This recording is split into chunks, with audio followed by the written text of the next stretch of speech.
Although recent years have included heated debates over educational assessment, one thing has remained consistent. Assessment is still alive and kicking in the American classroom.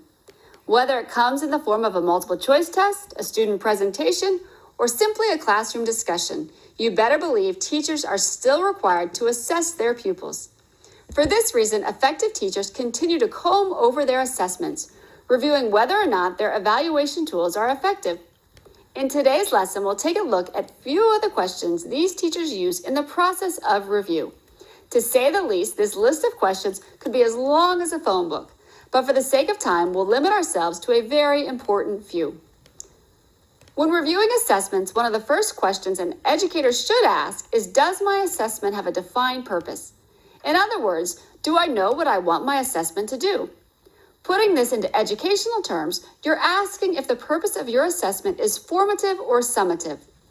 If it's a formative assessment, its purpose is to monitor student understanding and instructional effectiveness during the learning process. Stated simply, formative assessment evaluates whether the teacher and the students are on the right track. Differing from this, summative assessment is designed to assess mastery at the end of a specific time frame. A final exam is probably the best example of a traditional summative assessment. Its clear purpose is to quantify student retention after instruction has taken place. Another question that must be grappled with when reviewing assessments is, are my assessments valid? Again, speaking educationally, a valid assessment properly assesses student progress toward the desired learning outcome.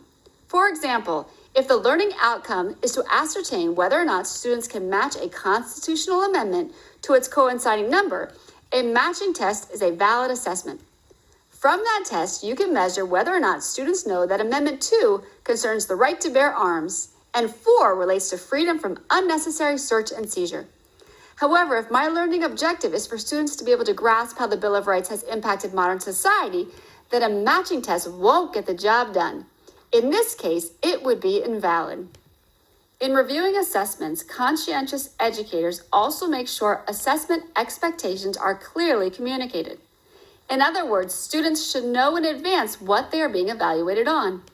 This doesn't mean they need to know every question on a test. It simply means they need to know what objective you will be expecting them to meet. Do you want them to simply recall facts, or do you want them to be able to synthesize information? Will they be required to explain why Rome fell, or will they just need to know the date it fell? A review of an assessment should also include making sure it includes feedback. After all, what good is an assessment if students can't learn from it? Gone are the days where the big red A or an F is the only thing given to denote mastery or failure. Today, assessments are expected to give students feedback. They should give students information that they can use to self-evaluate. One of the most popular tools used to ensure assessments clearly communicate expectations and offer feedback is a rubric. A rubric is an evaluative tool that delineates the expectations for an assignment, then provides feedback on how well these expectations are met. For instance, a rubric for a class presentation may include the criteria. Presentations will begin with an introduction that includes your name and the subject of your presentation. For this criteria, the students will earn between a 0 and a 4. A score of 0 will denote that no intro was given. 1 means that an intro was given, but it lacked all expected material, and so on until 4. Indicating that the introduction clearly met every expectation listing. Using this strategy, students are not left guessing what their grade means. Even better, they can use their completed rubric to make their next presentation even better. Assessment review is an important part of an effective educator's career. When reviewing assessments, there are several important questions that should be asked.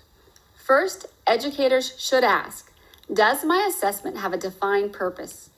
If its purpose is to monitor student understanding and instructional effectiveness during the learning process, then it is a formative assessment. If its purpose is to assess mastery at the end of a specific time frame, it's a summative assessment. Educators must also ask, is my assessment valid? A valid assessment properly assesses student progress toward the desired learning outcome. Also, assessment expectations must be clearly communicated, and they must include feedback. To achieve this, a rubric is often used. This is an evaluative tool that delineates the expectations for an assignment, then gives feedback as to how well these expectations are met.